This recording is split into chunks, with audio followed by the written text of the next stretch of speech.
વિડીયોની અંદર આપ સૌનું સ્વાગત છે। કોકરોચ જનતા પાર્ટી જ્યારથી આવી છે ત્યારથી ભારતીય જનતા પાર્ટીની અંદર ડખા વધી ગયા હોય એવું દેખાઈ આવ્યું છે।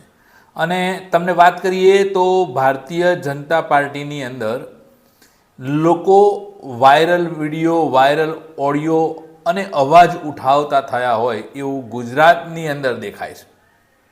મહેસાણાની અંદર તમે જોયું કે જે પ્રમાણે ઓડિયો વાયરલ થયા અને જે એક રાજકીય ડ્રામા ચાલ્યો એ બતાવે છે કે ભારતીય જનતા પાર્ટીની અંદર કોકરોચ જનતા પાર્ટીના આવ્યા પછી એક મોટો વાવાઝોડું આવી ગયું છે અને નેતાઓમાં હિંમત આવી ગઈ છે।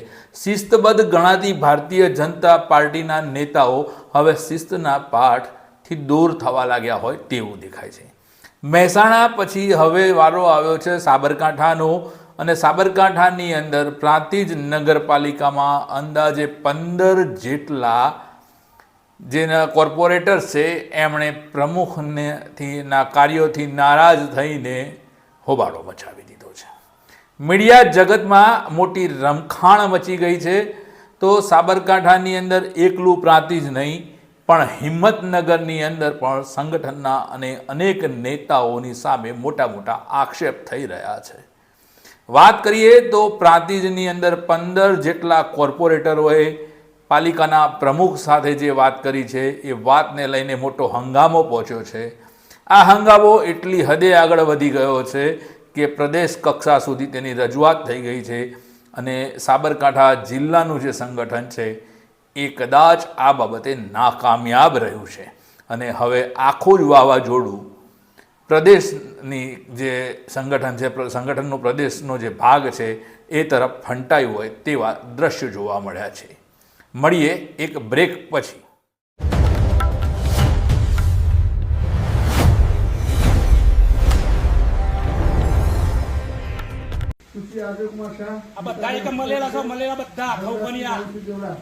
એક ધારા છે પેલો ને પેલી ને બસ એક સેટ કરો આજકાલ ના આયેલા બધાને બધા હગા લાગે જીવના બધા મળેલા હતા, બધા ફૂટેલી નોટો છે બધી ખવકની જેટલું જેટલું ખાધું છે 10 વર્ષમાં બધાનું આઈટીઆઈ માગી માગીને બધું કરવાનું ખુલ્લું, બધા ચોર બધા ભેગા થઈ ગયા। આજે નગરપાલિકાની કારોબારી મિટિંગ હતી, એમાં ખાતા વેચણીનું રાખેલું હતું। ખાતા વેચણીમાં એવું કર્યું કે બિપિનભાઈ ઓઝાના માણસ અને પ્રજાપતિ એમના સમાજના નટુભાઈ ઓઝા, ગોપાલભાઈ અને બેઓને ખાતા આપી દીધા। ધારાસભ્યના કલ્પિતભાઈ અને અમૃત પુરોહિત એમને ખાતા આપી દીધા। રાજુભાઈ ચાવરાના રાજુ દેસાઈ અને એક બીજા ભાઈને સેટ કરી દીધા। ઈવાની ટીમને સેટ કરી દીધા। મેં તો એક સફાઈનું કામ માટે એક સારું હિંમતનગરમાં સફાઈનું એક અભિયાન ચલાવવું, એવું સારું કામ કર્યું, એના માટે હું માગણી કરી હતી। બસ એમના હું 3 ટાઈમથી જીતીને આવું છું અને આ વોર્ડમાં 4 સીટના બદલે એકલો હું જીતીને આવ્યો હતો। એટલા વિરોધ હોવા છતાં અંદરો અંદર એ લોકો વિરોધ કરતા હતા તો પણ હું જીતીને આવ્યો છું। આ લોકો એમની ખીચડી બતાવે છે, જેમ પેલા ચૂંટણી વખતે બી બધા જે હું કર્યું છે બધા મને ખબર છે। હવે હું બધું એક બાર પાડીશ, આઈટીઆઈ બી કરીશ અને હું લડીશ પૂરો ભાજપ માટે।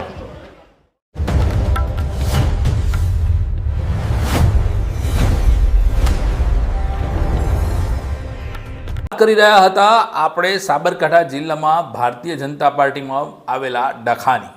હા, સાબરકાંઠા જિલ્લાના ભારતીય જનતા પાર્ટીના સંગઠનમાં જાણે અત્યારે મોટો ડખો એટલે કે મોટો ભડકો થયો હોય તેવા દ્રશ્યો જોવા મળે છે। પ્રાંતિજનો ભડકો હજુ તો શમ્યો નથી, ત્યાં હિંમતનગરનો ભડકો શરૂ થઈ ગયો છે અને હિંમતનગરમાં શરૂ થયેલો આ ભડકો ઘણા બધા લોકોને દજાડી જાય એવું દેખાઈ રહ્યું છે।